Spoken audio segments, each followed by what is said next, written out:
Assalamualaikum warahmatullahi wabarakatuh. Balik lagi di vlog saya. Halo guys, gimana kabarnya hari ini? Buat teman-teman yang saat ini proses di PT, yang sudah dapat job maupun yang belum dapat job, saya doakan semoga prosesnya lancar. Yang mau terbang, saya doakan segera terbang, diberikan kelancaran. Buat teman-teman yang belum dapat job, jangan pesimis, tetap semangat, semoga segera dapat job. Nah, untuk hari ini aku mau sekedar sharing ya, menceritakan tetangga saya. Itu semoga ceritanya bisa bermanfaat, bisa menjadi pelajaran buat kita-kita yang mau proses bekerja ke luar negeri, khususnya yang mau ke Taiwan. Jadi gini, aku tuh punya tetangga ya, dua, itu katanya tuh mau proses ke Taiwan. Yang pertama, dia tuh datang ke rumah saya, mau ambil sektor perkebunan. Dia itu ditarik biaya dengan biaya sekitar 25 jutaan oleh pihak sponsornya. Ya mungkin dari pihak sponsor atau dari pihak PT, kurang paham ya. Intinya 25 juta. Nah otomatis kan aku kaget. Aku kan biaya proses ke Taiwan tuh kayaknya nggak segitu gitu. Kok murah mas? Aku bilangnya gitu.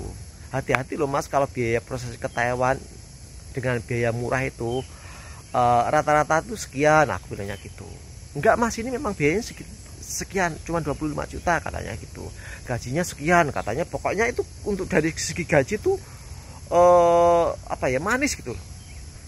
Gaji pokoknya tuh sekitar 23 kalau nggak 24 ya. Itu dia udah bilang katanya gajinya tuh sekitar 26 atau sekitar 27 lah. Bilangnya gitu. Itu belum termasuk lembur katanya gitu. Aduh kok manis gitu ya.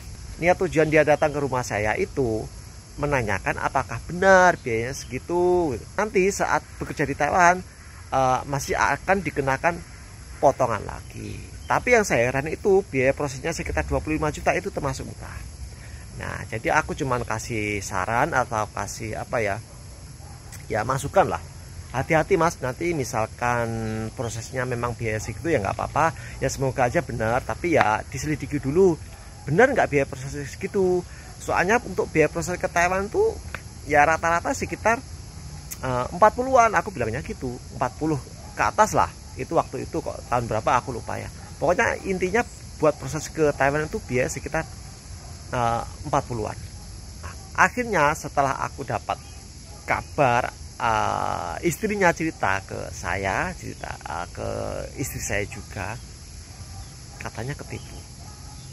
Untuk respon saya ya nggak kaget sih sebenarnya. Apa, karena aku udah kasih saran untuk hati-hati dengan biaya yang murah, jangan terkecoh dengan janji manis, dengan biaya proses yang murah, gaji yang gede. Karena apa, untuk TKI, TKW yang bekerja di Taiwan itu udah punya standar gaji UMR-nya, nggak mungkin gajinya itu di atasnya. Ya mungkin ada beberapa ya, tapi nggak banyak ya. Jadi untuk gaji itu sebenarnya itu sama. Kalau misalkan 20.000 ya 20.000, 30.000 ya 30.000 misalkan gitu ya. Jadi jangan tergiur sama janji orang yang bilang manis-manis itu.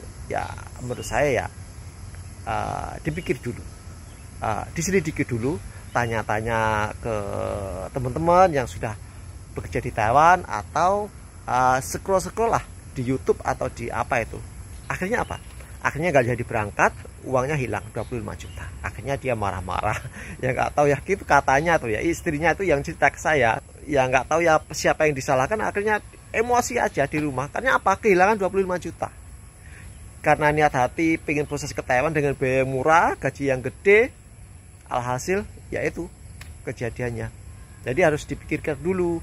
Kalau mau proses ke Taiwan tuh jangan tergiur dengan biaya proses yang murah, dengan gaji yang tinggi. Terkadang itu orang itu kalau ngomong kepada kita yang manis-manis, kita harus berpikir atau kita apa ya, realistis saja lah. Kita tanya-tanya info dari teman-teman, jangan kita cari info dari satu sumber aja. Kemudian tetangga saya yang kedua itu intinya juga ketipu. Jadi ceritanya tuh gini, sudah berkeluarga lah ya, itu tetangga saya itu ya, istrinya juga mencarikan info kepada saya, suaminya juga, karena yang pengen proses ke kan suaminya ya, itu pengen bekerja ke Taiwan. Nah udah saya kasih saran, prosesnya seperti ini, persyaratannya untuk dokumen-dokumennya biayanya itu sekitar sekian. maju mundurnya sekian lah ya, nggak sama persis sih. Ya saya mau proses ke Taiwan katanya gitu. Ya udah sama daftar aja nanti, ini untuk alamat PT-nya di sana, nanti masnya telepon aja gitu. Saya cuma kasih apa ya, masukan, kasih saran seperti itulah, untuk persyaratannya disiapkan dulu. Nah ternyata setelah jarak sekitar 2 mingguan lah, itu nggak jadi proses. Katanya apa, dia pindah haluan, pengen ke Korea. Katanya apa, ke Korea gajinya tuh lebih gede, biaya prosesnya juga murah, katanya prosesnya juga lebih cepat, bilangnya gitu.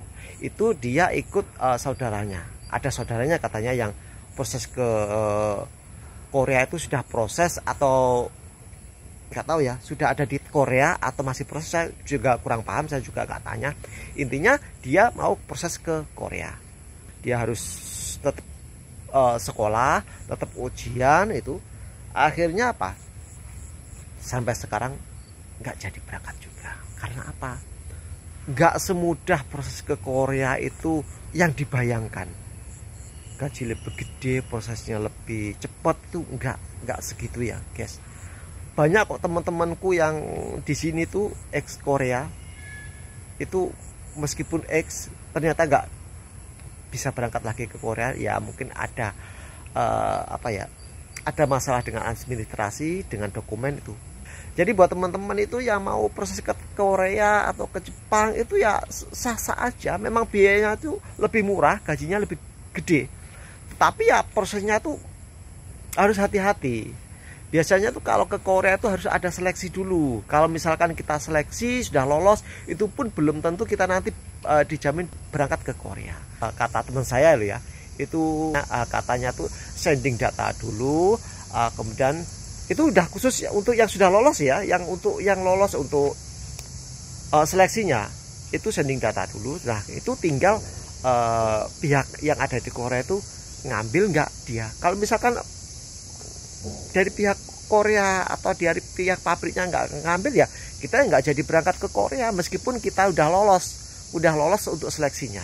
Jadi intinya temanku yang mau proses ke Korea itu uangnya hilang, udah apa ya, udah biaya wirawiri lah untuk sekolah, kursus, kemudian untuk ikut ujian, atau ya habislah uang yang katanya biaya disiapkan untuk proses ke Taiwan nggak jadi, itu akhirnya hilang, nggak jadi berangkat ke Korea. Nah saat ini saya dengar dari istri saya, akhirnya nggak jadi berangkat ke Korea, akhirnya dia berangkat ke Kalimantan atau gimana ya. Akhirnya ya uangnya nggak jadi digunakan untuk bekerja ke luar negeri. Ya misalkan pengen ke Taiwan, ya gimana lagi, uangnya udah habis.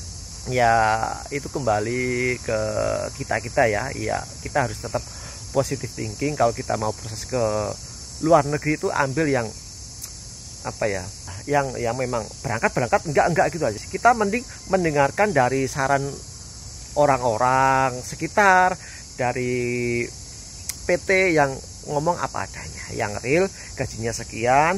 Nanti kalau misalkan ada lemburnya gajinya ada tambahan, misalkan nggak ada lemburnya ya gaji pokoknya sekian, gitu aja. Misalkan ada teman-teman itu yang tanya, cari informasi ke beberapa PT gajinya sekian. Sebenarnya yang bilang gajinya sekian nggak sama itu sebenarnya menurut saya itu bukan dari pihak PT, itu dari perorangan lah ya. Jadi ini pengalaman dari tetangga saya, semoga ini bisa menjadi pelajaran buat teman-teman. Kalau mau proses ke luar negeri harus hati-hati. Untuk biaya prosesnya itu jangan tergiur dengan biaya proses yang murah, gaji yang tinggi ya. Untuk gaji sekian ya kita cari informasi, kita gali informasi dari teman-teman ya, informasi aja yang sudah proses ke luar negeri tersebut. Ya misalkan kita pengen ke Taiwan, ya kita cari informasi orang yang sudah bekerja di Taiwan. Kalau misalkan kita pengen ke Korea, ya kita cari informasi orang yang sudah bekerja di Korea. Jangan hanya informasi dari si A, si B, si C. Jadi informasinya itu kita lebih akurat dari orang yang sudah ngalami, sudah berada di tempat tujuan yang teman-teman inginkan. Ya, itu ya sedikit sharing saya, semoga ini bermanfaat. Jika ada pertanyaan dari teman-teman silahkan tulis di kolom komentar. Wassalamualaikum warahmatullahi wabarakatuh.